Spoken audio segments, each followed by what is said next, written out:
The massive council chamber buzzed with hundreds of different alien voices. Commander G1 Park stood at the center of the room, feeling very small. Around her, creatures that looked like living crystals sat next to beings made of pure light. Flying metal robots hovered near slug-like aliens that oozed across special platforms. This was the Galactic Council, and today they would decide how to fight the most dangerous enemy the galaxy had ever seen. The Void Swarm was coming. These alien monsters had already eaten 3 entire star systems. They turned planets into empty rocks and left nothing alive behind them. Jiwon looked back at her team. Admiral Minho Kim nodded at her with his serious face. Dr. Hyuna Lee clutched her datapad tight, ready to explain their weapons. Captain Woojin Choi stood quietly in the back, watching everything with sharp eyes. The human delegation may now present their contribution to our defense forces, announced the council speaker. The speaker was a Veltari, one of the crystal beings. When it talked, its body made beautiful ringing sounds like broken glass. Jiwon stepped forward. She had practiced this speech 100 times, but her mouth still felt dry. Honored Council. Members, humanity offers our railgun technology to help fight the Void Swarm. The chamber went quiet for a moment. Then something that sounded like laughter started. It came from the Luminari section first. These beings were made of bright light, and when they laughed, they flickered like broken lamps. "Railguns?" said Astros, the main Luminari delegate. His voice sounded like music, but not the nice kind. "Did they just say railguns?" The crystal Veltari started making tinkling sounds. Jiwon realized they were laughing too. Soon the whole chamber filled with alien laughter. Different species, made different sounds, but they all meant the same thing. They thought humans were funny. "Please," Jiwon said, trying to speak louder, "let us explain how they work." "We know how they work, little human," said General Vorthak. He was a Krex, one of the warrior aliens that looked like giant lizards covered in metal plates. "You shoot metal pieces very fast. How primitive." Zephys, the main Veltari ambassador, made more ringing sounds. "Kinetic weapons? In this age? How wonderfully ancient." Dr. Hyuna Lee stepped forward, her face red with anger. "If you would just listen to the numbers—" "Numbers?" Astros interrupted, his light body pulsing brighter. "Dear humans, we have moved beyond throwing rocks at our enemies. We use quantum plasma cascades. We bend reality itself into weapons. And you want to throw metal balls?" More laughter filled the chamber. Jiwon felt her hands shake. She looked at Admiral Minho Kim.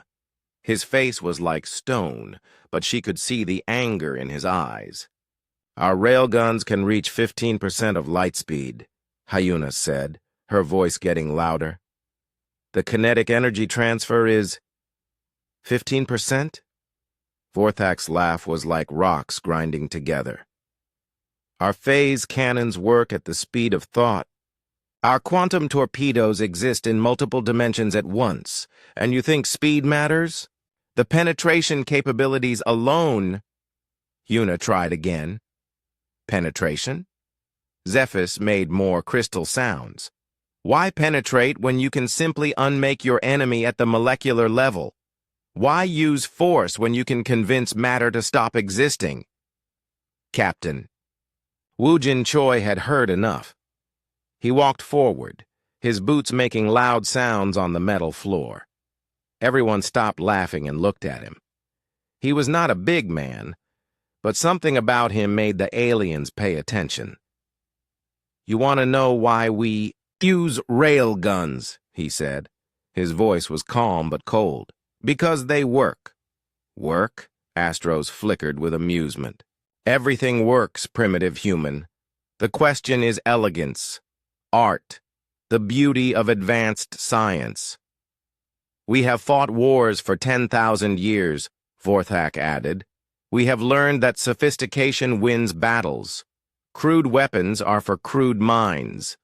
Wu Jin looked around the chamber. His eyes stopped on each alien delegate. Have any of you ever actually fought the Void Swarm? The laughter stopped. The chamber became very quiet.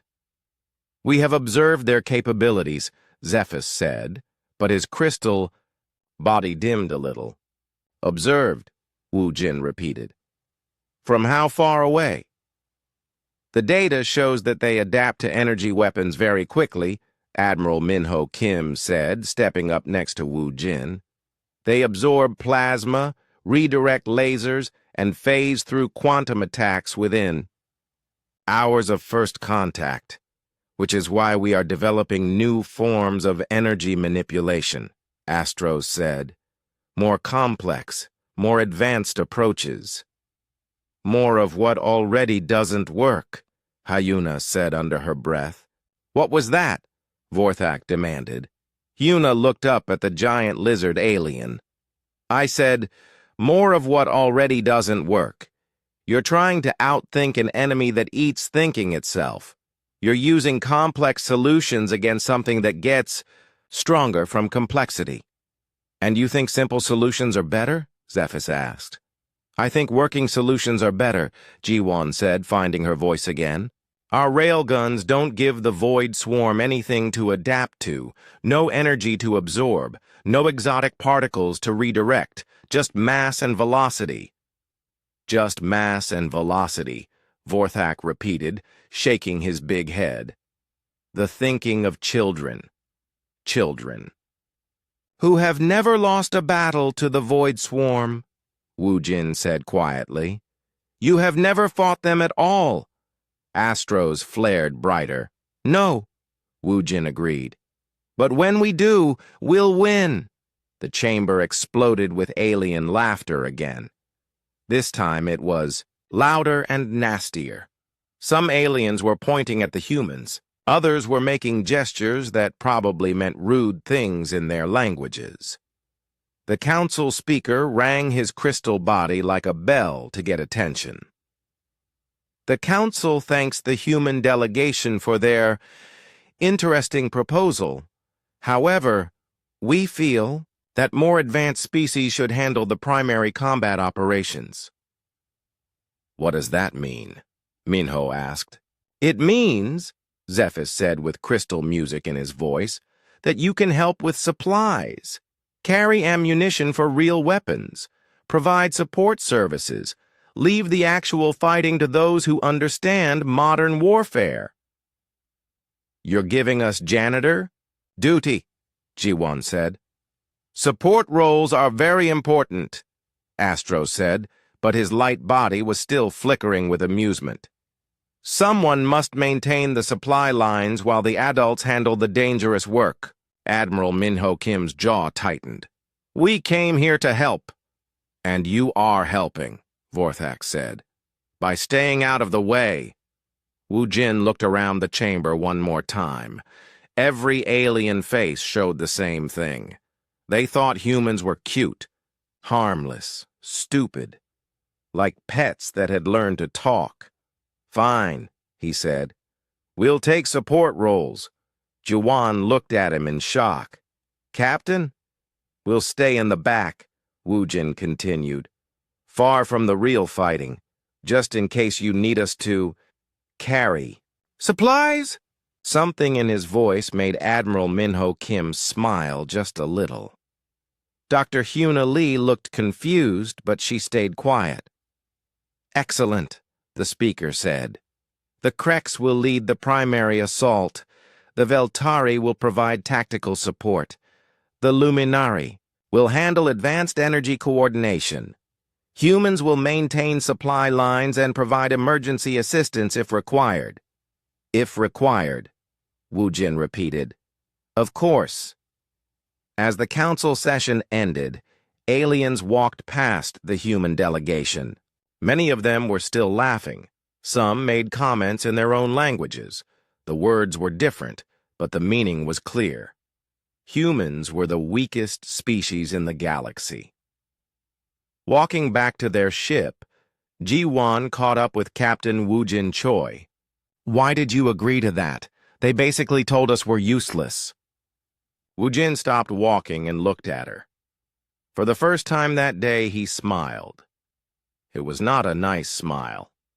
"Sometimes," he said, "it's better to be underestimated." Behind them, alien laughter echoed through the station corridors. Soon, Woojin thought that laughter would stop. Soon the galaxy would learn what human weapons could really do, but first they had to let the aliens try their way. Let them fail with their beautiful, complex, sophisticated weapons. Then the real war would begin. 3 months had passed since the Galactic Council meeting. 3 months of alien confidence and human patience. Now that patience was about to pay off, Admiral Minho Kim stood on the bridge of the UES Soul's Pride, watching the tactical display, with grim satisfaction. The bright dots that represented the alien fleet were scattered across the screen like broken glass. What had been a proud armada was now a collection of burning ships running for their lives. "Sir, incoming transmission from the Krex flagship," reported Communications Officer Sumi Han. "Put it through." General Vorthak's face appeared on the main screen. The proud lizard warrior looked very different now. His metal plates were cracked, and one of his eyes was swollen shut. Behind him, smoke filled his command bridge. "Human Admiral," Vorthak said, and his voice shook. We require assistance." Minho Kim kept his face calm, but inside he felt a cold satisfaction. "What happened to your phase cannons, General?" "They adapted," Vorthak said. The words came out like they hurt to say. "The void creatures absorbed our energy weapons in the first hour. By the second hour, they were immune to everything we had." "And your quantum torpedoes?" "Useless. The creatures learned to exist in the same dimensions. They turned our own weapons against us. On the tactical display, more alien ships winked out of existence. The Void Swarm was finishing them off one by one. The bioships looked like massive black tumors floating in space, each one the size of a small moon. They moved with purpose, hunting down the fleeing aliens like predators chasing wounded prey. "Admiral Kim," came another voice. This time it was Astros, the Luminary delegate. His light body flickered weakly on the screen. "Our reality manipulation weapons had no effect. The creatures seemed to exist outside normal space-time." "How interesting," Minho said. He looked at Captain Woojin Choi, who stood nearby. Woojin's face showed no emotion, but Minho could see the satisfaction in his eyes. "We need immediate evacuation," Zephys added, his crystal body dim and cracked. "Our ships cannot withstand another assault." "What about your sophisticated weapons?" Woojin asked, stepping into view of the camera. "Your advanced technology?" "Please," Vorthak said, and the proud warrior actually begged. "Our people are dying." Minho looked around his bridge. The human crew watched him with calm professionalism. They had been ready for this moment for months. While the aliens had rushed into battle with their beautiful weapons, humans had waited and planned. "All ships," Minho announced on the fleet channel. "This is Admiral Kim. Move to attack formation. Target the lead bioships." Across space, the human fleet began to move. 30 destroyers, 15 cruisers, and 5 battleships. They had been positioned as supply support far behind the alien lines. Now they moved forward like sharks smelling blood. Captain Woojin Choi took his position on the Soul's Pride's command deck. Weapons Officer Junho Nam, status report. All railgun batteries charged and ready, sir, Junho replied. Tungsten rods, loaded. Targeting computers online. Range to target? 50,000 kilometers and closing. On the main screen, the alien commanders watched in confusion. What are you doing? Astros asked. Those creatures will destroy you like they destroyed us. We'll see, Wu Jin said calmly. The void bioships noticed the approaching human fleet. The massive creatures turned toward them, their black surfaces rippling with organic movement. Tentacles the size of skyscrapers reached out through space. Mouths opened to reveal rows of teeth that gleamed with their own light. 30,000 kilometers, Junho reported. Have they ever seen railguns before? Wu Jin asked Dr. Huna Lee, who had joined them on the bridge. No, sir, Huna said, checking her datapad. Intelligence reports show they've only encountered energy weapons so far. Good. Wu Jin watched the targeting display. 20,000 kilometers. The lead bioship was massive, easily a kilometer long. Its surface was covered with what looked like armor plates that shifted and moved like living tissue. As they watched, the creature's skin began to glow with absorbed energy from the alien weapons it had consumed. 15,000 kilometers. Sir, Communications Officer Sumi said, the alien fleet is requesting we retreat immediately. They say we're about to be destroyed. Tell them to watch and learn, Wu Jin replied. 10,000 kilometers. The bioship opened its mouth wider. Inside, they could see energy building up, preparing to fire the same weapons it had absorbed from the aliens. Plasma and quantum energy swirled together in a display that would have been beautiful if it wasn't so deadly. 5,000 kilometers. Fire, Wu Jin said quietly. The soul's pride shuddered as her main railgun fired. A tungsten rod, accelerated to 15% of light speed, shot out through space. It was invisible to the naked eye, moving too fast for normal sensors to track.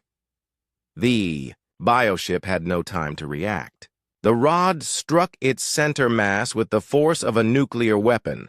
The creature's adaptive armor, designed to absorb and redirect energy attacks, simply disintegrated.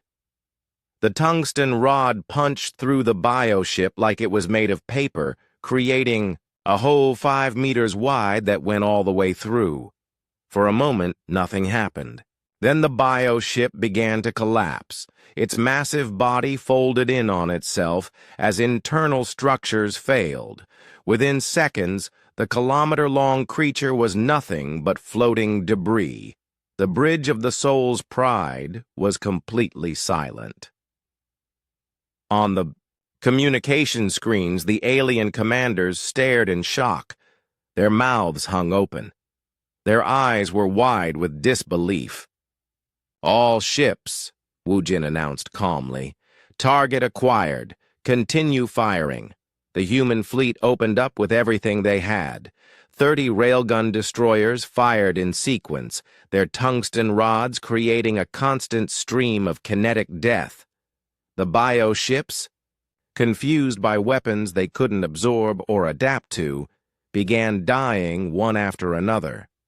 Each impact was like a small star going nova.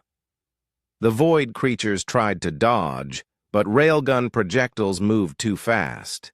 They tried to absorb the kinetic energy, but momentum couldn't be redirected the way plasma could.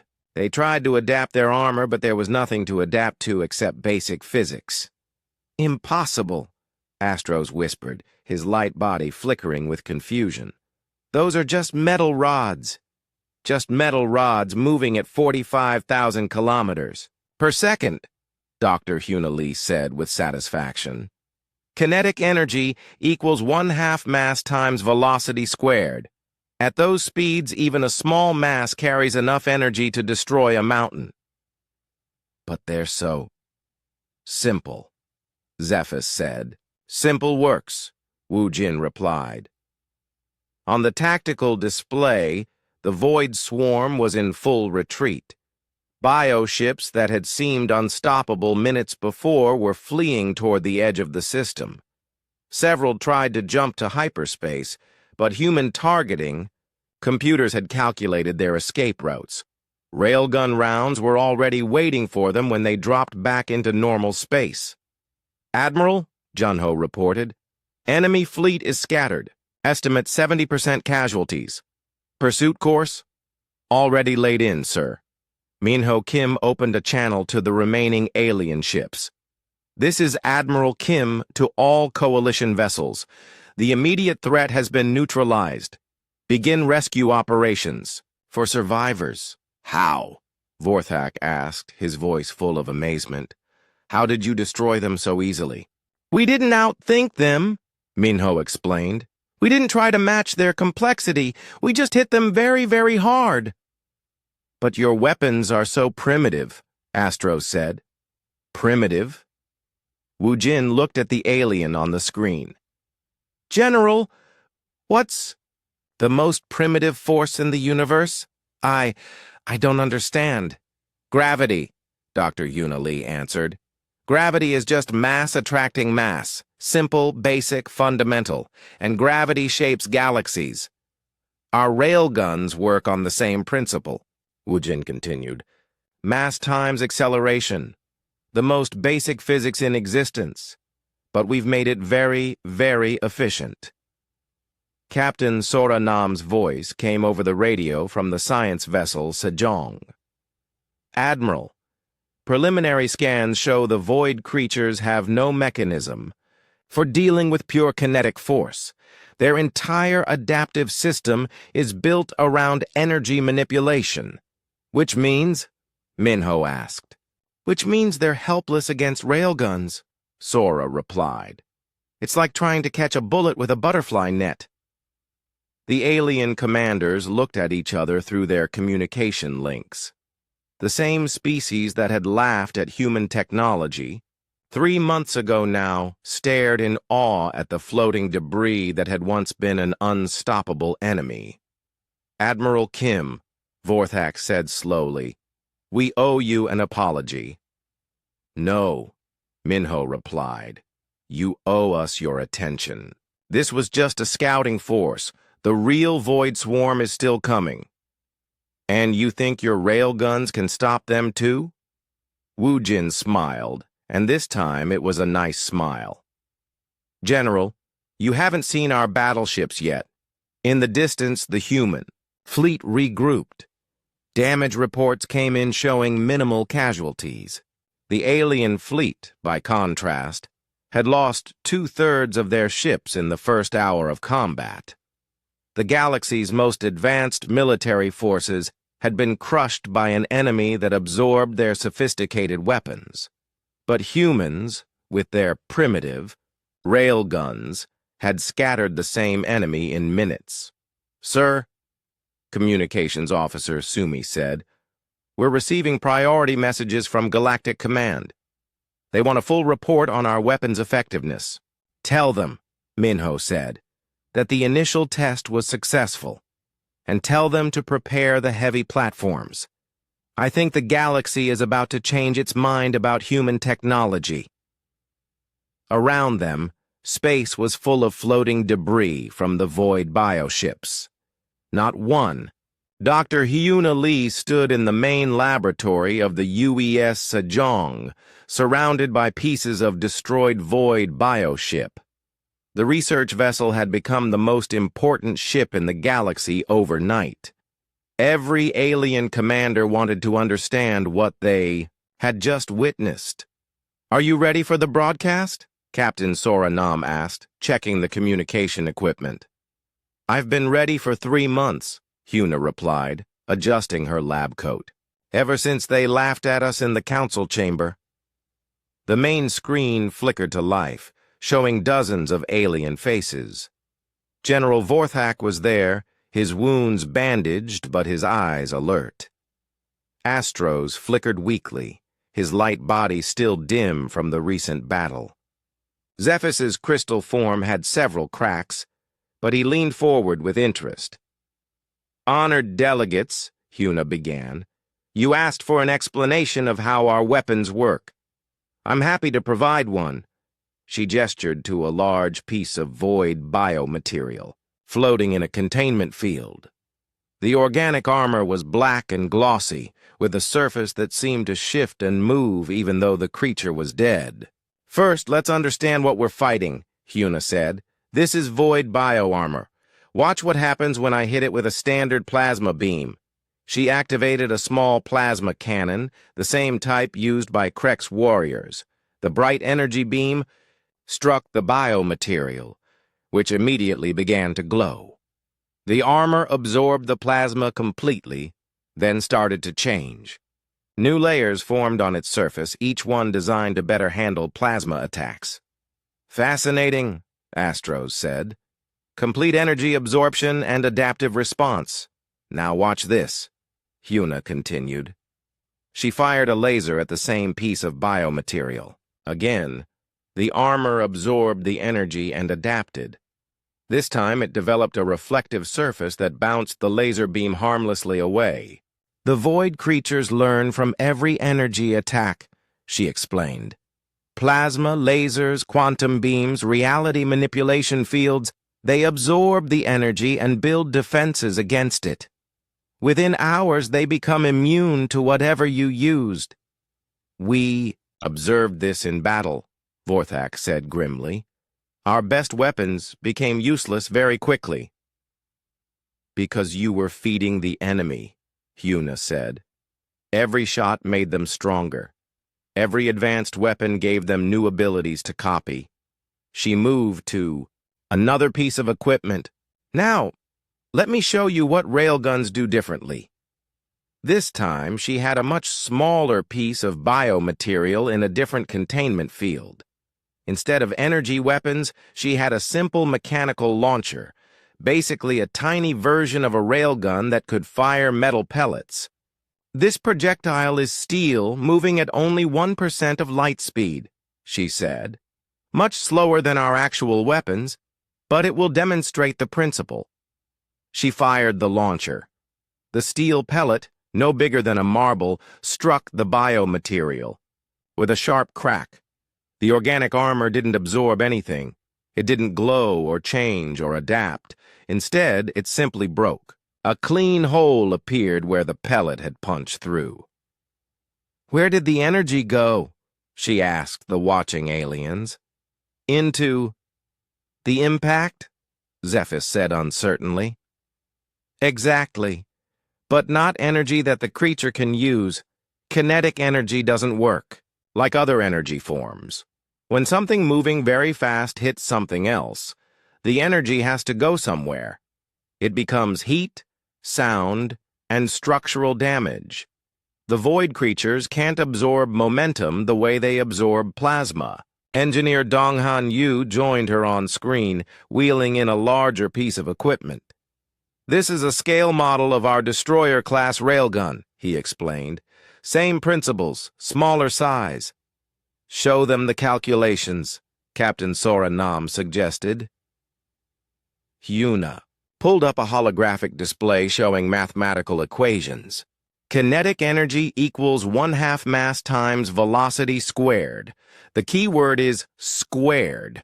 When you double the speed, you get 4 times the energy. When you triple the speed, you get 9 times the energy. Our destroyers fire tungsten rods at 15% of light speed, Donghan added. That's about 45,000 kilometers per second. At that velocity, a rod weighing 50 kilograms hits with the force of a nuclear bomb. "Impossible," Astros said. "You can't accelerate matter to those speeds." "Watch," Huna said. The scale model railgun powered up with a low humming sound. Magnetic coils along its length began to glow as massive amounts of electricity flowed through them. A small tungsten rod, about the size of a pencil, was placed at the beginning of the barrel. Magnetic acceleration, Donghan explained. We use electromagnetic fields to push the projectile faster and faster. No explosions, no chemical reactions, just pure electromagnetic force applied over a long distance. The railgun fired with a sharp crack. The tungsten rod vanished instantly, moving too fast for their eyes to track. It struck a target at the other end of the lab, punching through 3 layers of reinforced metal like they were paper. That was only 1% of our weapon's full power, Yuna said. And you saw what it did. The alien commanders stared at the destroyed target. How? Do you control the projectiles? Vorthak asked. How do you guide them to the target? We don't, Donghan said simply. At those speeds, the projectiles reach their target almost instantly. There's no time for course corrections and no need for them. We just point and shoot. But what if the enemy dodges?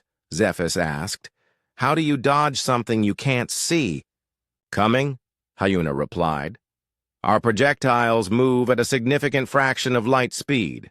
By the time you detect them, they've already hit you. Captain Sora Nam brought up a tactical display showing the recent battle. Watch the engagement again, but focus on the timing. The display showed the human ships firing at the void bioships.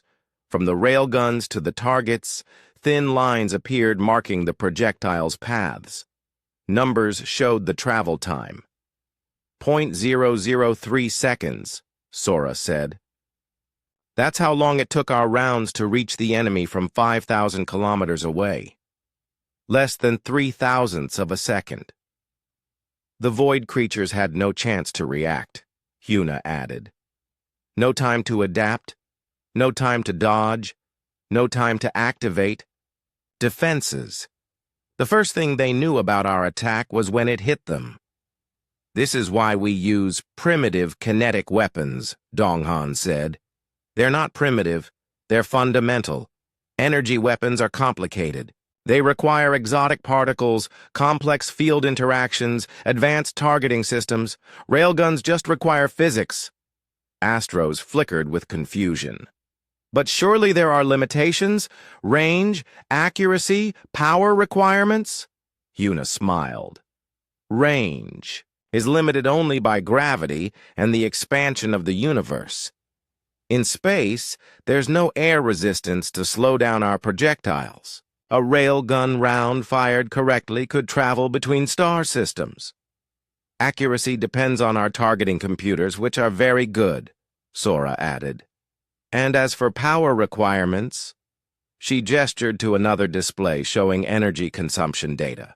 A single shot from our destroyer-class railgun uses about the same power as your plasma cannons, but our shot destroys the target instantly while your plasma feeds the enemy. Show them the heavy weapons, Donghan suggested with a grin. Hyuna's expression became serious. Our destroyers use what we call light railguns. Our cruisers have medium railguns that fire at 20% of light speed. Our battleships... She paused for effect. Our battleships can accelerate projectiles to 25% of light speed. At that velocity, the projectiles create localized distortions in space-time. They don't just hit the target. They temporarily break physics around the impact point. The alien commanders sat in stunned silence. Vorthak was the first to speak. How large are these battleship projectiles? Standard rod is 2 meters long, 20 centimeters wide, and weighs 500 kilograms, Donghan replied. Pure tungsten, the densest stable element we can manufacture in quantity. 500 kilograms at 25% of light speed, Zephys calculated out loud. The kinetic energy would be roughly equivalent to a large thermonuclear weapon, Hyuna finished. But delivered as pure kinetic force, not energy that can be absorbed. And you can fire multiple rounds? Our battleships carry 300 rounds each, Sora said. Our orbital defense platforms carry 3,000 rounds and can fire at 30% of light speed. 30%? Astros's light body flared with shock. At that velocity, strange things start to happen, Huna admitted. Time dilation effects, mass increase, space-time curvature. We're basically using relativity as a weapon. This is madness, Zephys said, but his voice held awe rather than fear. You're turning the fundamental forces of the universe into weapons. We're using what works, Donghan corrected. While you were trying to outsmart physics, we learned to make physics work for us. But how did you develop this technology? Vorthak asked. How did humans, alone among all galactic species, discover kinetic superiority? Hyuna and Sora exchanged glances. That's a longer story, Hyuna said. Earth is not a kind planet. Limited resources, hostile environment, constant competition. We learned early that the most efficient solution is usually the best solution. Every human weapon, from thrown rocks to railguns, follows the same principle, Sora added. Maximum damage with minimum energy input. We didn't set out to revolutionize warfare. We just wanted to build something that worked. And now? Astros asked. Yuna looked directly at the camera, her expression serious. Now the galaxy has a choice. You can keep building complex weapons that feed our enemies, or you can learn to use simple weapons that destroy them. The Void Swarm's main fleet is still coming, Donghan warned.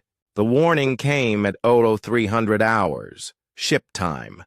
Admiral Minho Kim was awake instantly, years of military training pulling him from sleep to full alertness in seconds.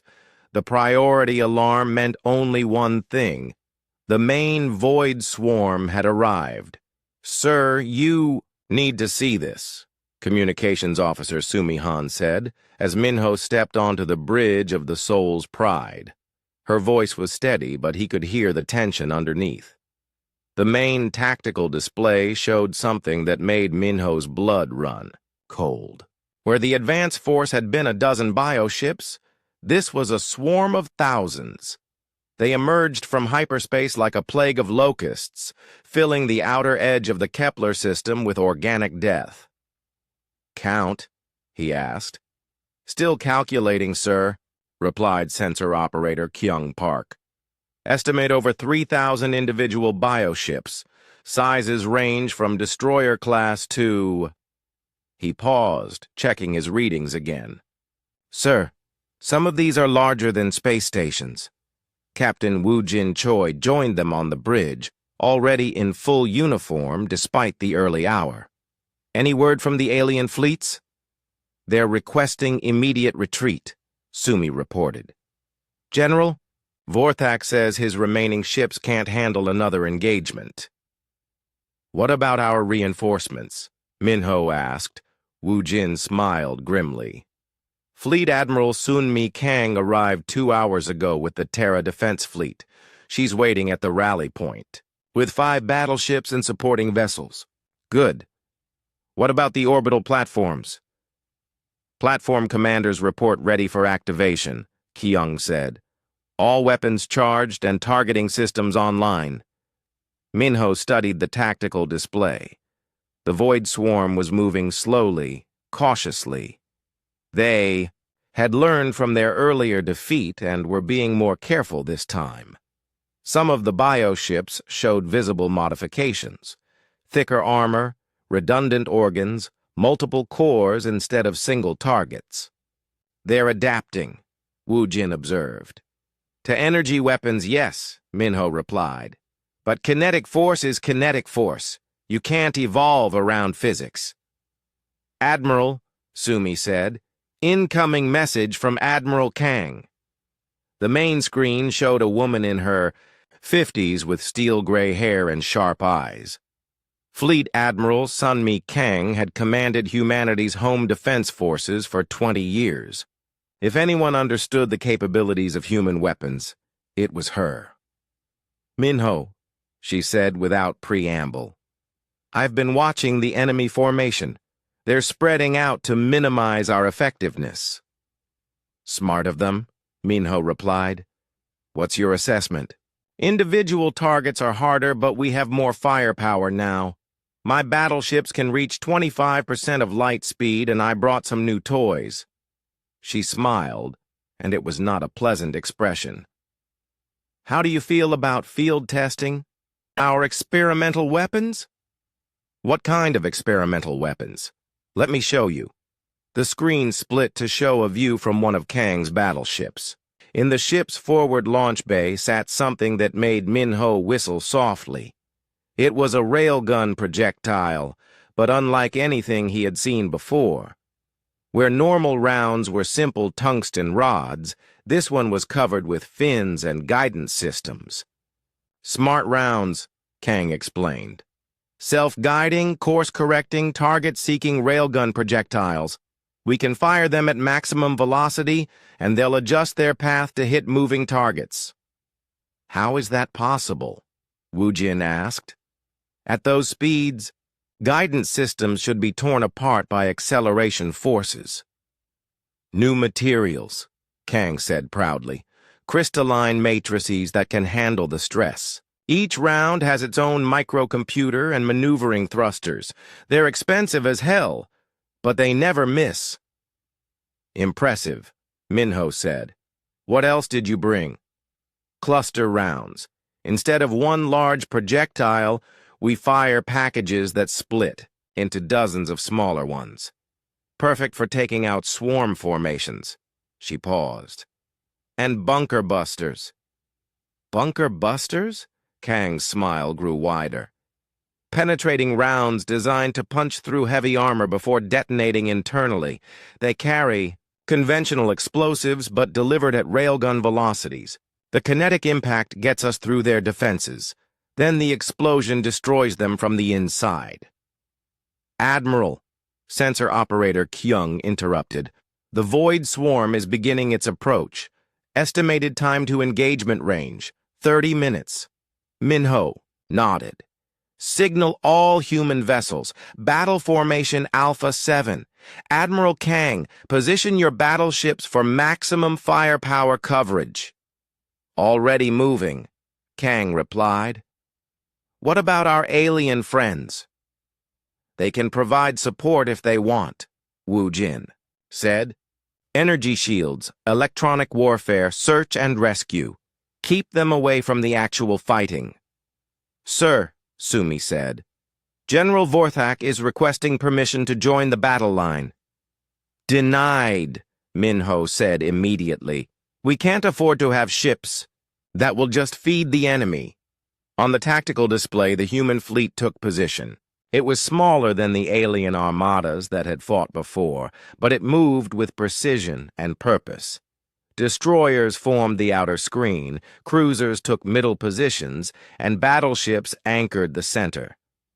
30 kilometers out, Captain Tae-hyun, Shin reported from his corvette squadron. Enemy is deploying in attack formation. What's their approach vector? Minho asked. Multiple vectors, Kyung replied. They're coming from 6 different directions simultaneously, trying to overwhelm our targeting systems. Smart, Wu Jin admitted, but not smart enough. Admiral Kang, Minho called, you have the heaviest guns. Your choice of targets. Thank you, Kang replied. Targeting the largest bioship. Range 15,000 kilometers and closing. The enemy was close enough now to see on visual displays. The Void bioships were even more horrifying than before. The largest ones were massive organic structures that pulsed with alien life. Smaller ships swarmed around them like parasites, each one designed for a specific purpose. 10,000 kilometers, Kyung announced. All ships, prepare to fire, Minho ordered. Admiral, Sumi said urgently, the alien commanders are begging us to retreat. They say this force is too large to handle. Tell them to watch and learn, Wu Jin said. 5,000 kilometers. The Void bioships opened their mouths, preparing to fire absorbed energy weapons. Plasma began to build in their throats, stolen, from the aliens they had defeated.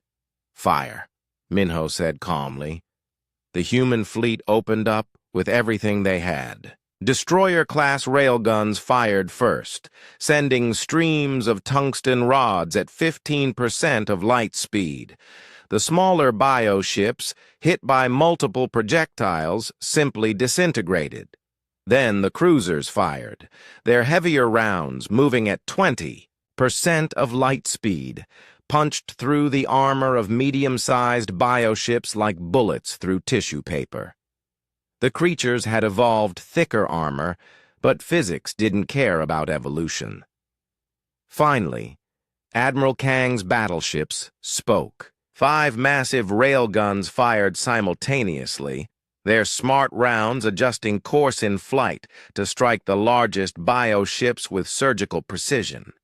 The impacts were like tiny supernovas, each one destroying a target the size of a city block. Direct. "Hits across the board," Kyung reported with satisfaction. "Enemy casualties 30% and climbing." But the Void Swarm was learning. The surviving bioships spread out further, making themselves harder targets. Some began erratic movement patterns, trying to avoid the incoming projectiles. "They're adapting their tactics," Wu Jin observed. "So are we," Admiral Kang replied. Switching to cluster rounds, her battleships fired again, but this time the projectiles split apart halfway to their targets. Each round became 50 smaller ones, filling space with a cloud of tungsten death. The bioships that had been dodging individual rounds found themselves flying into walls of metal moving at relativistic speeds. "Orbital platforms are in range," reported Platform Commander Nari Kwan from her position high above the battlefield. "Request permission to engage." "Granted," Minho said. Full bombardment. The orbital platforms were humanity's ultimate weapon. Built in the asteroid belt and moved into position over the past month, each one was essentially a massive railgun with its own power plant. They could fire projectiles at 30% of light speed, velocities that began to bend the rules of physics. The platforms fired in sequence, their rounds creating visible distortions in space-time as they traveled. When they hit the largest bioships, the impacts didn't just destroy the targets. They briefly created localized black holes that pulled surrounding matter into nothingness. "Jesus," someone whispered on the bridge. "No," Wu Jin said, watching the destruction with professional satisfaction. "Just physics." The Void Swarm was in full retreat now. Bioships that had seemed unstoppable were fleeing toward the edge of the system. But Captain Tae-hyun Shin's Corvette Squadron was ready for them. "Intercepting fleeing targets," Tae-hyun reported. His smaller ships carried lighter railguns, but they were fast and maneuverable. "No survivors." "Admiral," Kyung announced. "Enemy. Fleet is down to 20% strength and falling. Remaining ships are attempting to jump to hyperspace." "Let them go," Minho decided. "They'll spread the word about what human weapons can do." Admiral Kang's voice came over the communication system. "Final count. 3,000 enemy ships engaged, 2,800 destroyed, 200 fled. Human casualties, 0. The IE bridge was silent for a moment. 0 casualties, against an enemy that had destroyed entire alien fleets without breaking stride. "Admiral Kim," General Vorthak's voice came over the radio. The Krex warrior sounded stunned. "How is this possible?" "Simple physics, General," Minho replied. "Applied consistently and with sufficient force. But they outnumbered you 10-1. Numbers, Don." Dr. Kyung-Soo Lim had been digging through ancient human archives for 3 days when he found it. The discovery came by accident while he was researching Earth's military history for the Galactic Council's official report. What he uncovered changed Everything the galaxy thought they knew about humanity. Captain Nam, he called across the research lab of the UES Sejong. You need to see this. Captain Sora Nam looked up from her own work, where she had been studying pieces of surrendered, void bioships. What did you find? The answer to why humans developed kinetic weapons when everyone else went the energy route, Kyung-soo said, pulling up holographic displays. It's not just about being practical, it's about survival. The lab's main screen filled with images of ancient Earth, a blue and green planet that looked nothing like the peaceful worlds most aliens came from. This Earth showed massive ice sheets, violent storms, and creatures locked in constant struggle for resources. Earth was dying when humans evolved, Kyung-soo explained. Multiple ice ages, asteroid impacts, volcanic eruptions. Life on Earth spent millions of years fighting for scraps. Sora joined him at the display. How does that relate to our weapons? Look at this. Kyung-soo brought up images of early human tools, stone axes, spears, arrows, catapults.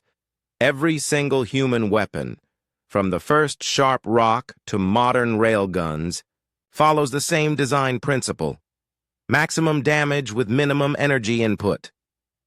Because we couldn't afford to waste energy, Sora said, understanding beginning to dawn. Exactly. While other species evolved on stable, resource-rich worlds, humans had to make every calorie count. Every piece of material had to serve multiple purposes. Every weapon had to be efficient, or the tribe starved. He showed her comparison data between Earth and typical alien homeworlds. The differences were staggering.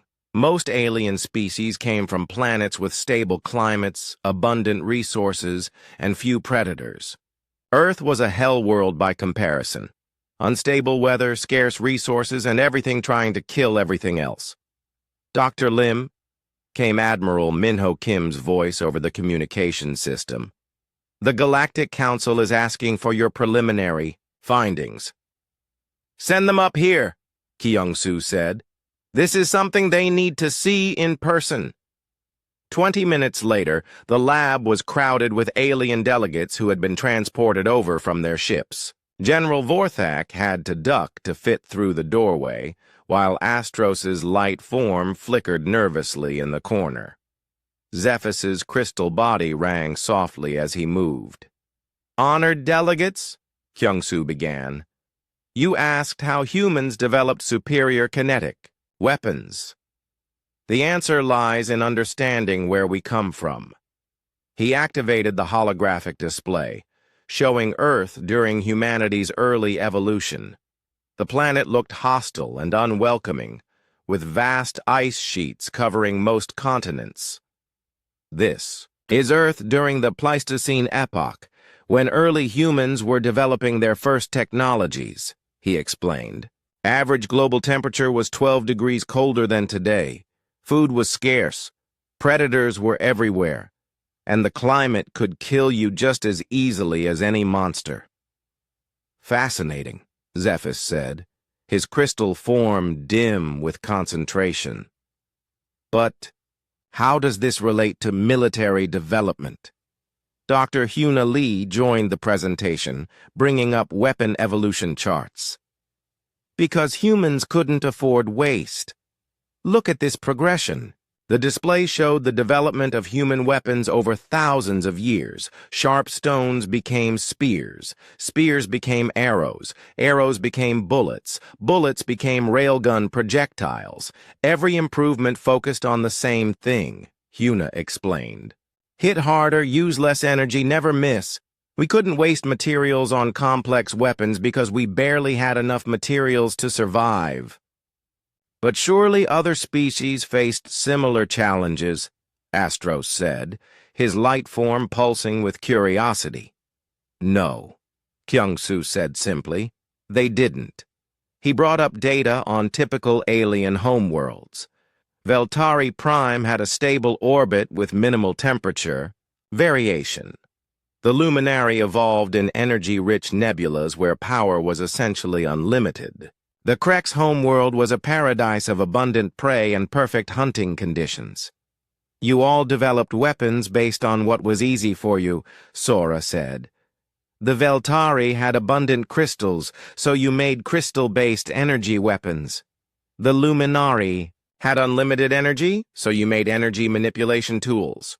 The Kreks had strong bodies, so you made weapons that enhanced your natural abilities. And humans?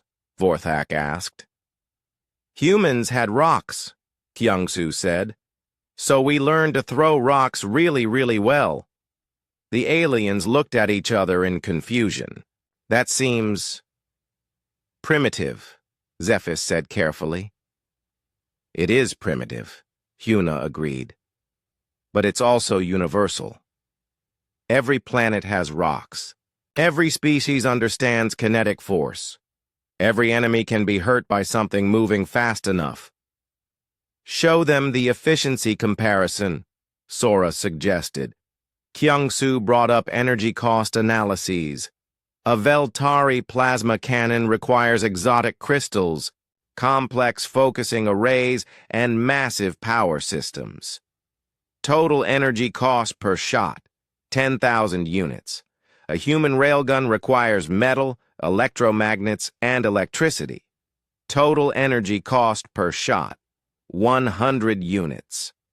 100 times more efficient. Astro said, his light flickering with amazement.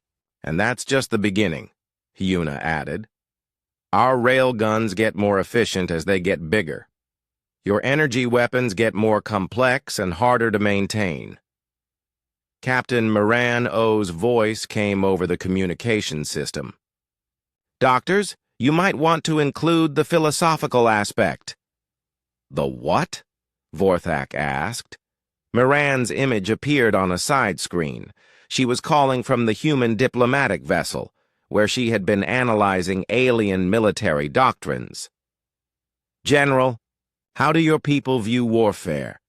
It is an art, Vorthak said proudly, a test of skill, honor, and technological superiority. And you, Ambassador Zephys? War is a sophisticated dance of competing technologies, the crystal being replied. Victory goes to the most advanced civilization. Astros? Combat is the ultimate expression of energy manipulation mastery, the light being said. A chance to demonstrate the pinnacle of scientific achievement. Miran nodded. And that's the fundamental difference. You see war as art, dance, or science. Humans see war as a problem to be solved. I don't understand, Zephys said. You try to out-elegant your enemies, Kyungsu explained. Humans try to remove our enemies from existence as quickly and efficiently as possible. Your weapons are beautiful, Hyuna added. Ours are effective. Engineer Donghan Yu joined the conversation from his workshop. I've been studying captured void biomaterial. Want to know why railguns work so well against them? Please, Vorthak said. The Void Swarm evolved to fight energy-based civilizations, Donghan explained. Their entire defensive strategy is built around absorbing and redirecting various forms of energy. They're perfect counter-weapons against advanced civilizations. But not against primitive ones, Astro said, beginning to understand. Exactly.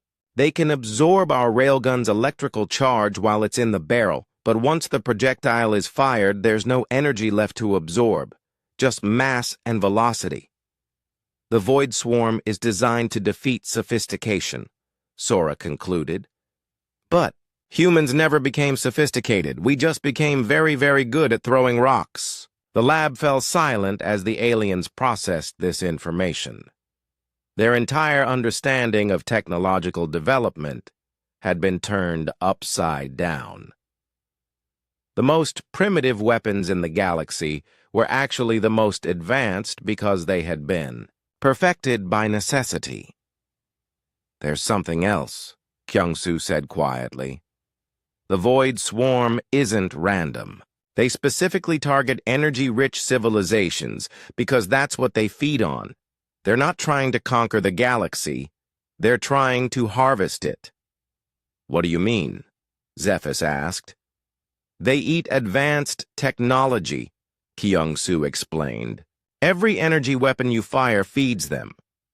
Every exotic particle you generate makes them stronger.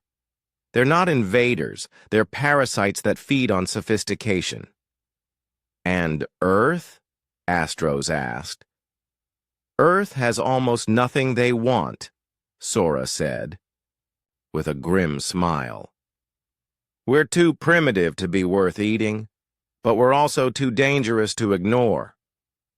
Show them the long-term projections, Hyuna suggested. Kyung-Soo brought up strategic analysis charts. If the galaxy continues to develop along energy-based lines, you become more and more vulnerable to void-type threats. But if you adopt kinetic-based defenses, we become inedible, Vorthak finished. Worse than that, Donghan said. We become predators. The Void Swarm can absorb any energy we throw at them, but they can't evolve away from physics. Kinetic weapons will always work against any biological target. This changes everything, Astros said, his light form pulsing rapidly. Our entire technological development has been making us more vulnerable, not stronger. Not exactly, Moran said diplomatically. Your energy technologies are still valuable, but for warfare, especially against adaptive enemies, kinetic weapons are superior. The galaxy needs to learn to think like humans, Kyung-Soo concluded. Not because our way is better, but because our way works against enemies that eat sophistication. Captain Sora Nam looked around the room at the alien delegates. A few months ago, these beings had considered humans to be barely civilized primitives. Now they were learning that human primitiveness might be the key to galactic survival. The Council will want to discuss technology transfer, Zephys said carefully. Of course, Hyuna replied. But understand that this isn't just about building new weapons. This is about learning to think. The Omega Centauri system had been dead for 3 years. Once home to a thriving civilization of silicon-based life forms, it was now the Void Swarm's primary staging area. From here, they had launched attacks that consumed entire sectors of the galaxy. Today, Admiral Minho Kim planned to make them regret that choice. Fleet status report, he called from the bridge of his new flagship, the UES Earth's Hammer. The massive battleship was humanity's newest design, built specifically for deep strike missions against heavily defended targets. All ships report. Ready, Captain Woojin Choi replied. He had been promoted to fleet captain and now coordinated the entire human task force. 120 vessels, including 12 battleships, 30 cruisers, and 78 destroyers. Alien support. Ships? 43 vessels providing electronic warfare, energy shields, and medical support, reported Communications Officer Sumi Han. They're staying well back from the primary engagement zone. Admiral Kim nodded. The aliens had learned their lesson about bringing energy weapons to a kinetic fight. Now they provided support services while humans handled the actual combat. It was a much better arrangement for everyone. Sensor contact, announced sensor operator Kyung Park. The hive complex is massive, sir. It's the size of a small moon. The main tactical display lit up with the target. The Void Swarm's central hive was an organic structure that defied description. It looked like a cross between a sea urchin and a tumor, covered in spikes and defensive nodes. Smaller bioships swarmed around it like antibodies protecting a vital organ. Estimated enemy strength? Kim asked. Over 5,000 bioships of various sizes, Kyung replied. Plus, the hive itself has integral weapon systems. This is going to be their strongest defensive position. Good, said Captain Yuri Jo from her fighter wing command ship. I was getting bored with easy targets. Yuri commanded a squadron of human fighters equipped with miniaturized railguns. Each fighter carried weapons that could punch through void escort creatures like paper, and their small size made them almost impossible for the bioships to target effectively. Fleet Captain Choi, Kim said, initiate the attack plan. All ships. This is Fleet Captain Choi, Woo Jin announced on the Fleet Channel. Operation Deep Strike is now active. Phase 1, long-range bombardment. Orbital platforms, you are cleared to fire. High above the system's ecliptic plane, Platform Commander Nari Kwan activated humanity's most powerful weapons. The orbital bombardment platforms had been moved into position over the past week. Each one, a massive railgun complex capable of firing projectiles at 40% of light speed. Platform Alpha firing, Nari announced. Projectile away. The tungsten rod that left Platform Alpha was larger than any previous human weapon. 5 meters long, 2 meters wide, and weighing 10 tons, it accelerated through magnetic coils that stretched for 20 kilometers. When it reached 40% of light speed, it carried enough kinetic energy to crack a moon. Impact in 30 seconds, Nari reported. The Void Hive had no warning. At 40% of light speed, the projectile created its own light as it traveled, but even that light only arrived seconds before the impact. The rod struck the Hive's outer shell with a flash that was visible from 3 star systems away. Direct hit, Kayung reported with satisfaction. Significant structural damage to the target. But the Hive was tougher than they had expected. The massive structure shuddered from the impact, but held together. Organic repair systems immediately began working to seal the damage. Platform Beta firing, Nari announced. Platform Gamma firing. Platform Delta firing. 3 more ultra-heavy projectiles slammed into the Hive in rapid succession. This time, sections of the outer shell began to break away. The Void Swarm's escort ships swarmed toward the human fleet, but they had to cover enormous distances to reach them. Phase 2, Woo Jin ordered. All battleships engage with bunker buster rounds. Target the Hive's core structures. Admiral Fleet Sun Mi Kang's voice came over the communication system from her battleship group. Roger that. Switching to penetrating. Rounds. These should punch through to their inner chambers. The bunker buster rounds were humanity's latest innovation. Instead of relying purely on kinetic energy, they carried conventional explosive warheads that detonated after penetrating the target. The railgun delivery system got them through any armor, and the internal explosion destroyed vital systems. From the inside. Firing, Kang announced. 12 battleships fired simultaneously, their projectiles crossing the vast distance to the Hive in seconds. Each round punched deep into the organic structure before exploding. The Hive convulsed as internal chambers were destroyed and biofluid began leaking from dozens of wounds. Sir, Kyung reported, the Hive is launching a counterattack. Massive bioship formation heading our way. How many? Kim asked. All of them, sir. Every escort in the system is converging on our position. Kim looked at the tactical display. Over 3,000 bioships were accelerating toward the human fleet. It was exactly what they had hoped for. Captain Joe, he called. Are your fighters ready? Been ready for hours, Admiral, Yuri replied. My pilots are getting restless. Then, give them something to do. Clear us a path to the Hive. With pleasure. All fighters, this is Joe. Target the escort formations. Show them what precision looks like. The human fighter squadrons streaked toward the incoming bioships.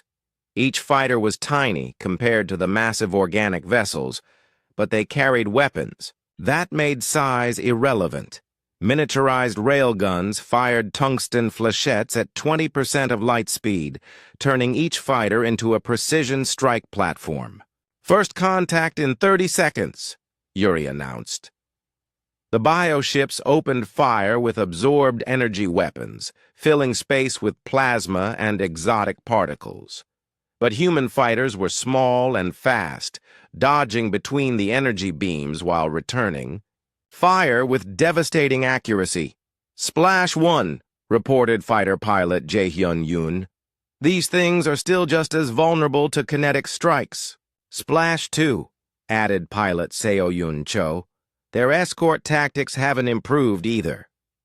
The fighter engagement was brief but decisive.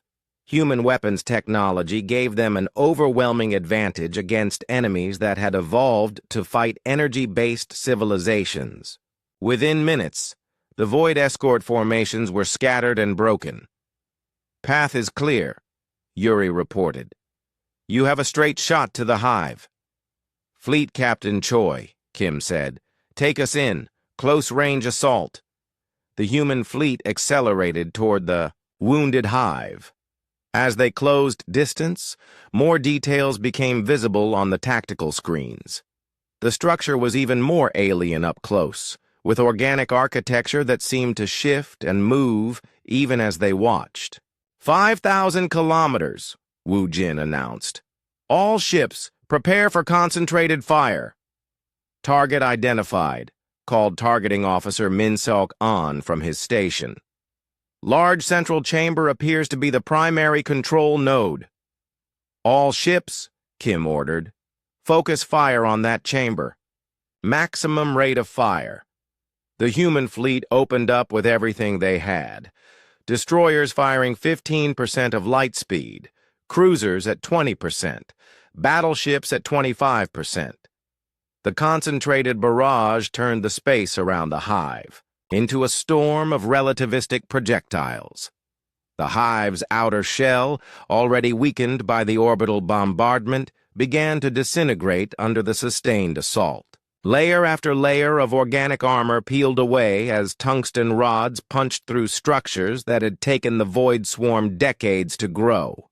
"Secondary explosions," Kyung reported. "We're hitting something important." "Keep firing," Kim ordered. "Don't. Give them time to repair." Engineer Nari Kwan's voice came from her orbital platform. "Admiral, I'm reading massive structural failure in the target. The entire hive is collapsing." "Confirmed," Kyung said. "Internal chambers are venting atmosphere. Biological systems are shutting down. The great hive, which had spawned the fleets that terrorized the galaxy, was dying. Its organic walls cracked and split as internal support structures failed. Bioships that had been inside the structure came pouring out, but they moved erratically, like insects fleeing a burning nest. "Sir," Sumi reported, "we're receiving surrender signals from multiple bioships." "Again?" Kim looked surprised. "How many?" "Over 200 individual vessels. They're requesting mercy." Kim looked at Wu Jin, who shrugged. "The Void Swarm is learning that fighting humans is bad for their health." "Accept their surrenders," Kim decided, "but keep them under guard. Dr. Lee will want to study their adaptive mechanisms." "Admiral," came a new voice over the communication system.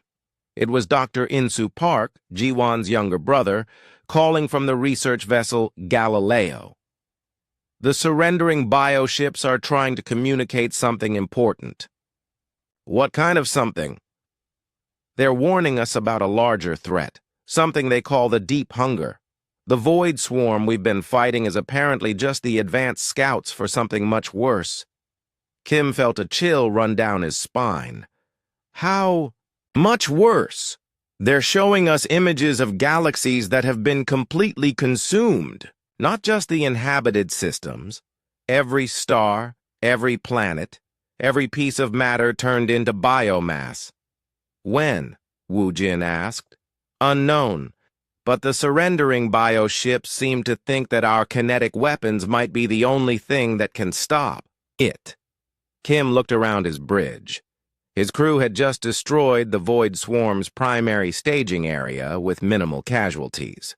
They had proven that the Omega Centauri system had been dead for 3 years. Once home to a thriving civilization of silicon-based life forms, it was now the Void Swarm's primary staging area. From here, they had launched attacks that consumed entire sectors of the galaxy.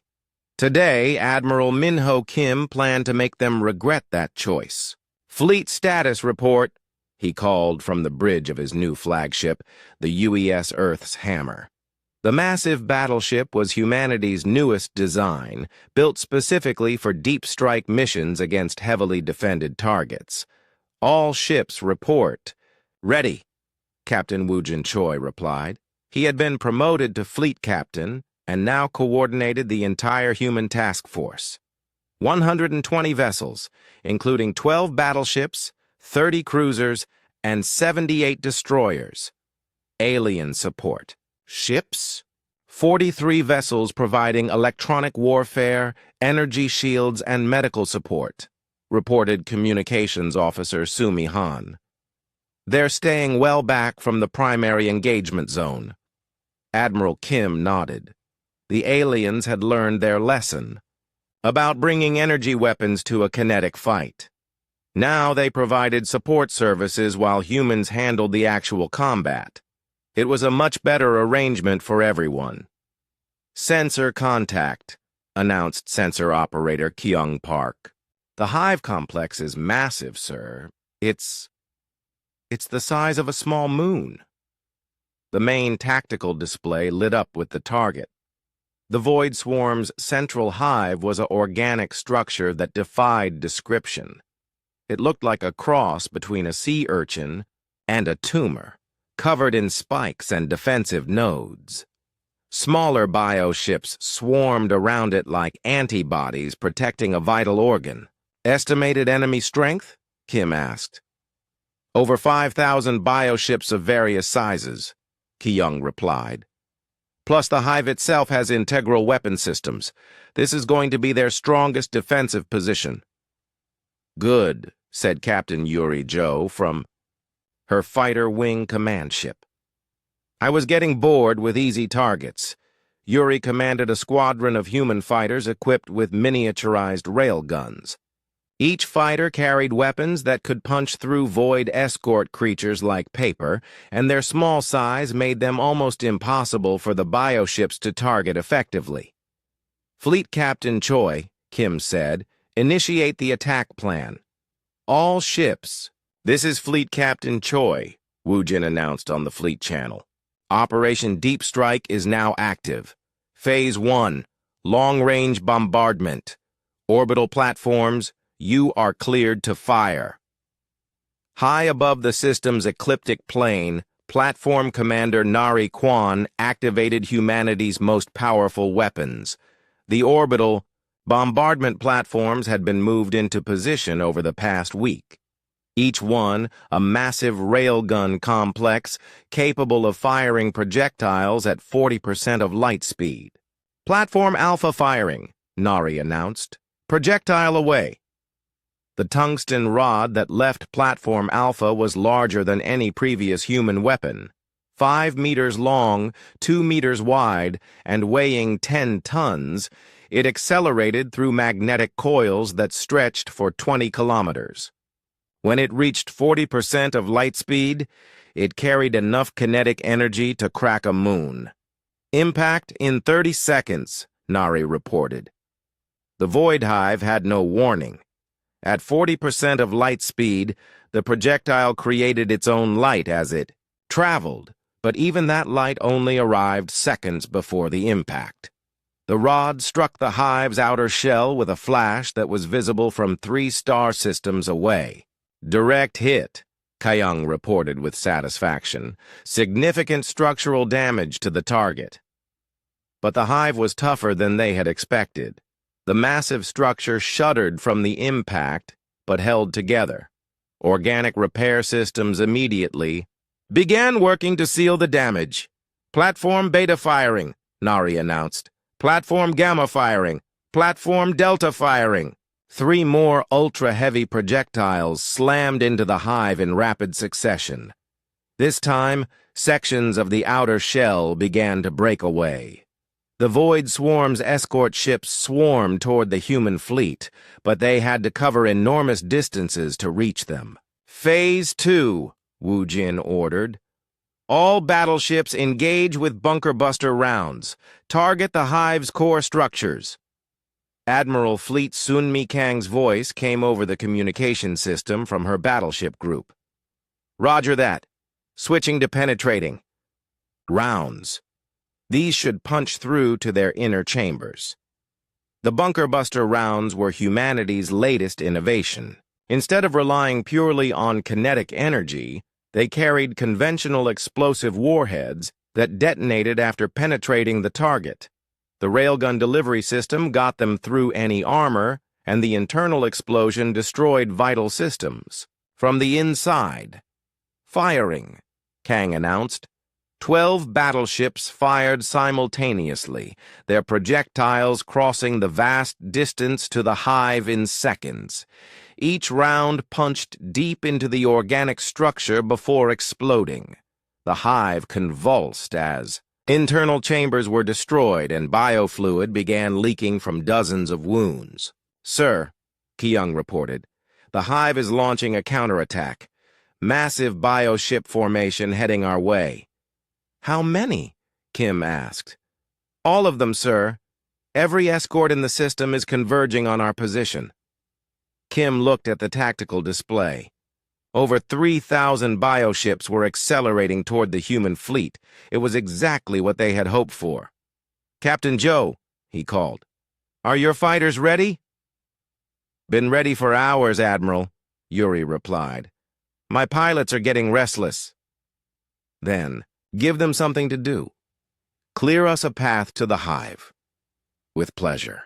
All fighters, this is Joe. Target the escort formations. Show them what precision looks like. The human fighter squadrons streaked toward the incoming bioships. Each fighter was tiny compared to the massive organic vessels, but they carried weapons. That made size irrelevant. Miniaturized railguns fired tungsten flechettes at 20% of light speed, turning each fighter into a precision strike platform. First contact in 30 seconds, Yuri announced. The bioships opened fire with absorbed energy weapons, filling space with plasma and exotic particles. But human fighters were small and fast, dodging between the energy beams while returning. Fire with devastating accuracy. Splash 1, reported fighter pilot Jae-hyun Yoon.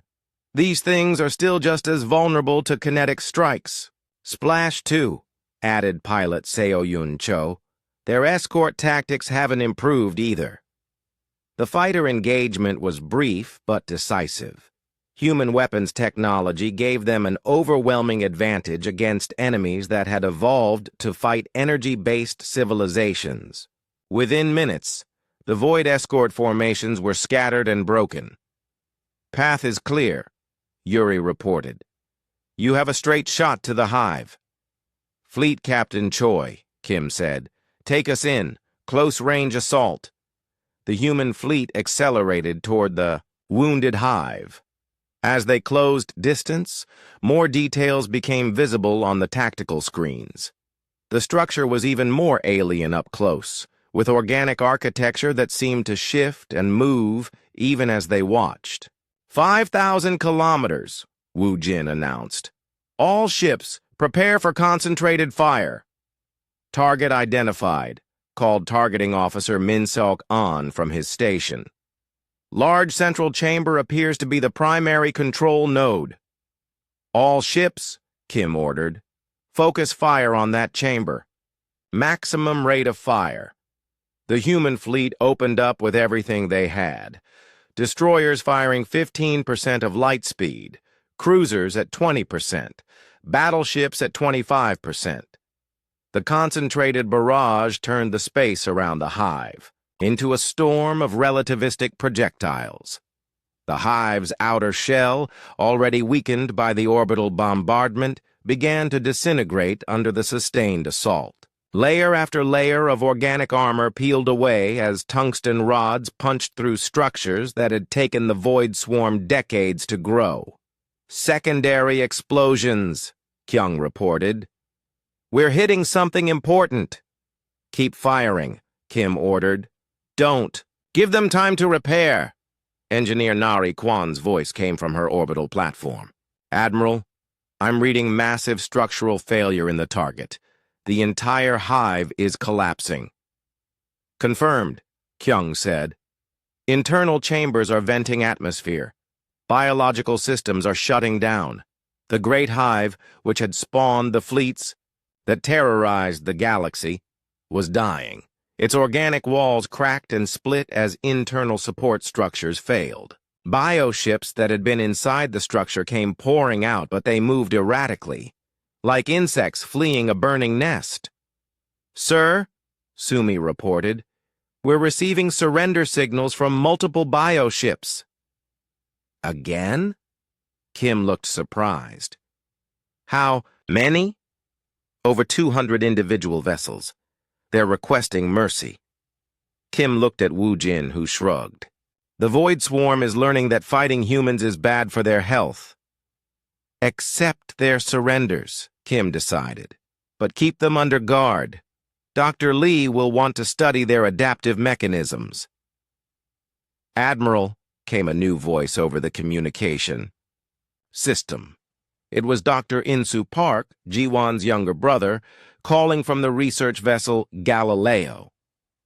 "The surrendering bioships are trying to communicate something important."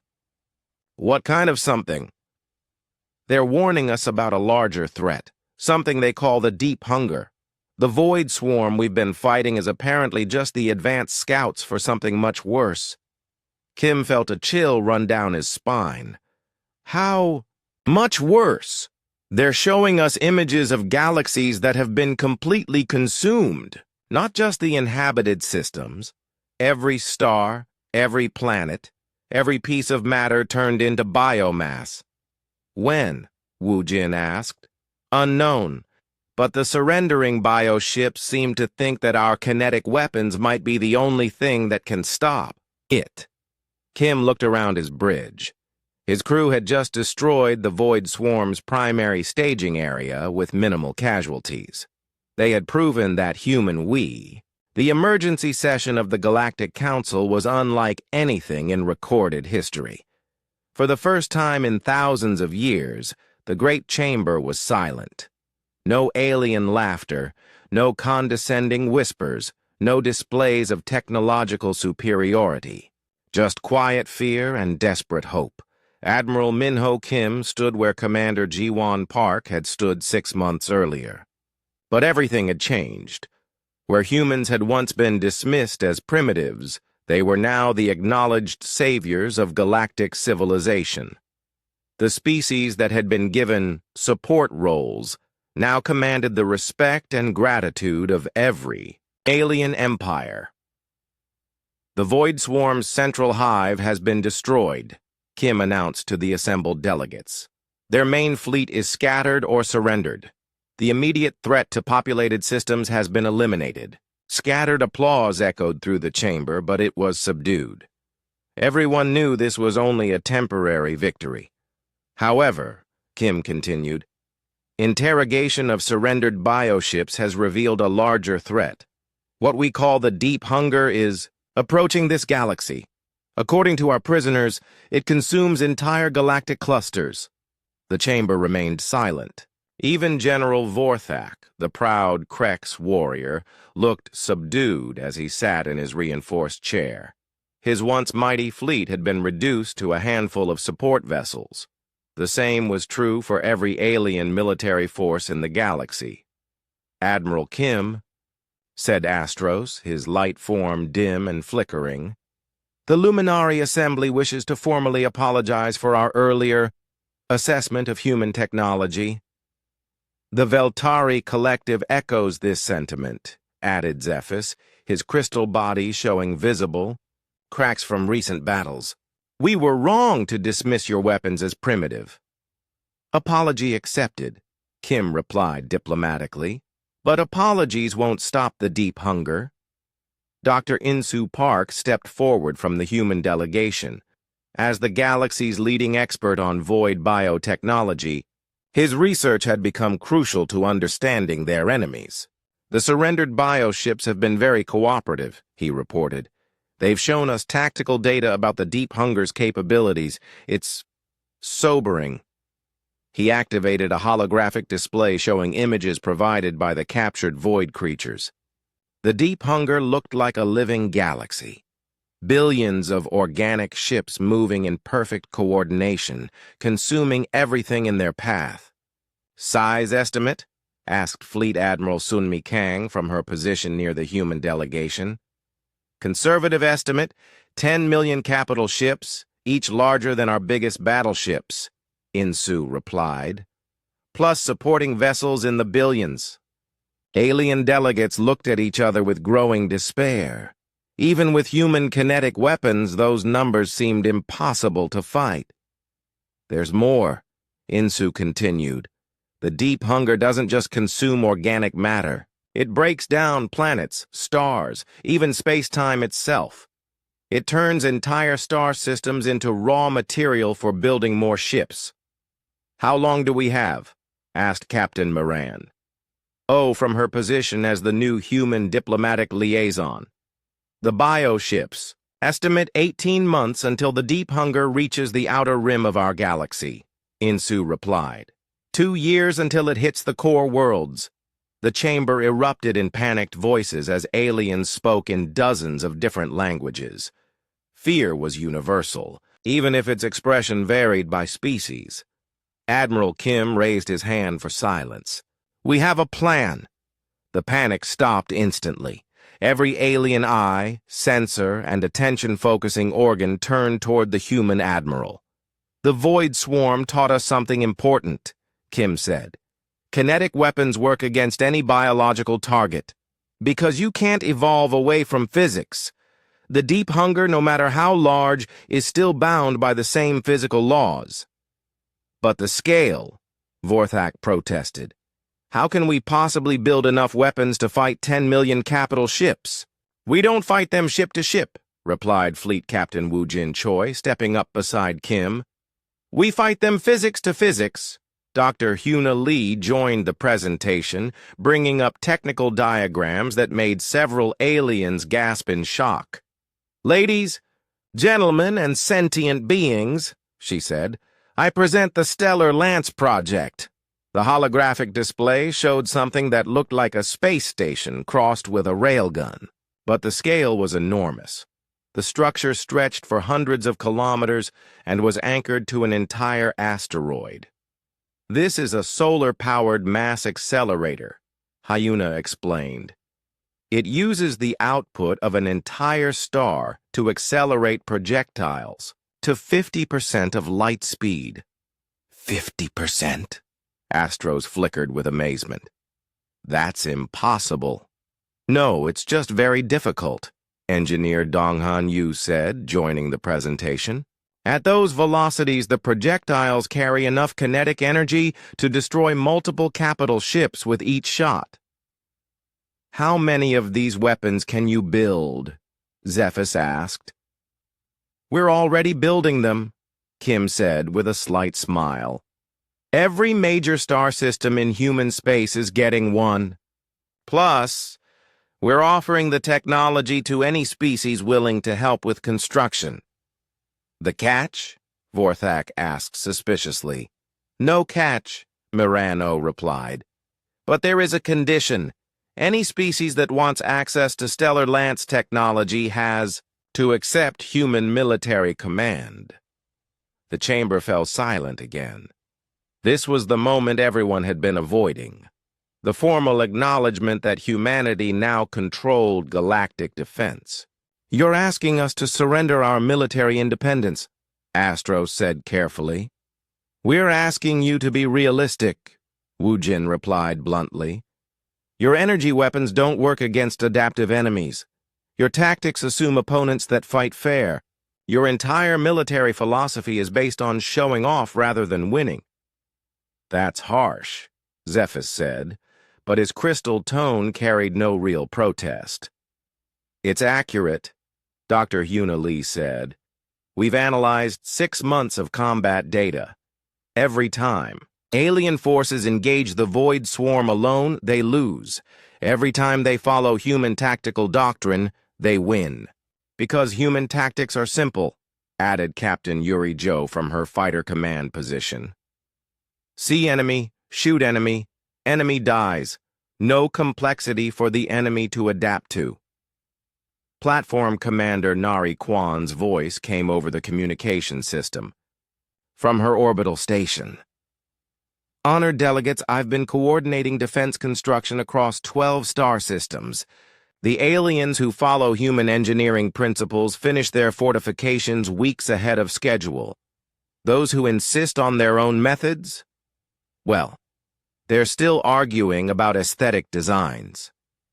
We don't want to control your civilizations, Admiral Kim said diplomatically. We just want to make sure everyone survives the next 2 years. And after that? Asked a new voice. It was Ambassador Jong Hoseo from the Human Diplomatic Corps who had been quietly observing the proceedings. After that, the galaxy will be free to govern itself however it chooses, Kim replied.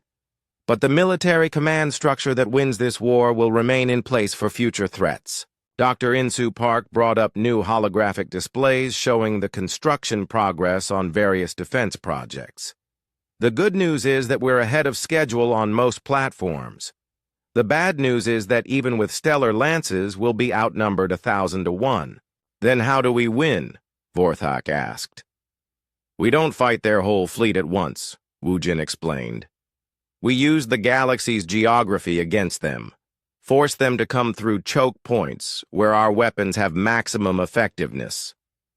Captain Tae-hyun, Shin's image appeared on a side screen, calling from his position near the galactic rim. We're already setting up the outer defense perimeter. Stellar lances positioned at every major hyperspace junction. The Deep Hunger will have to go through our kill zones to reach inhabited systems. And if they break through? Astros asked. Then we fall back to the next line, Kim said calmly.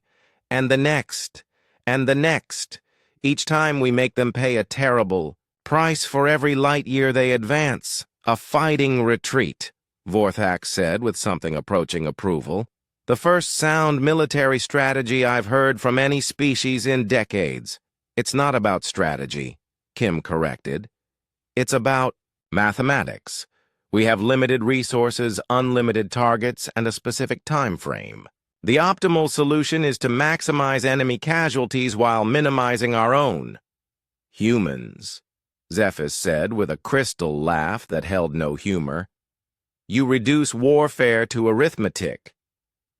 Everything is arithmetic if you understand the variables, Dr. Huna Lee replied. Mass, velocity, energy transfer, structural failure points. The Deep Hunger is just a very large math problem. A math problem that eats galaxies, Insu added grimly. All the more reason to solve it correctly, Kim said. The chamber fell quiet as aliens considered humanity's proposal. Accept human military, command and gain access to weapons that might save them, or maintain their independence and face the Deep Hunger with technologies that had already proven inadequate. The Krex Imperium accepts human military command, Vorthak announced suddenly. Our warriors will serve under human officers if it means victory. The Veltari Collective agrees, Zephys said after a moment's hesitation. The Luminari Assembly formally requests integration into human defense networks, Astros added. One by one, every major species in the galaxy made the same choice. Survival trumped pride. Excellent. Admiral Kim said. Construction teams will be dispatched to help build stellar lances in your systems. Human military advisors will coordinate with your existing forces and will begin joint training exercises immediately. Admiral, came a priority communication from Earth. It was Fleet Admiral Cheol Han calling from humanity's home system. The first stellar lance test was successful. The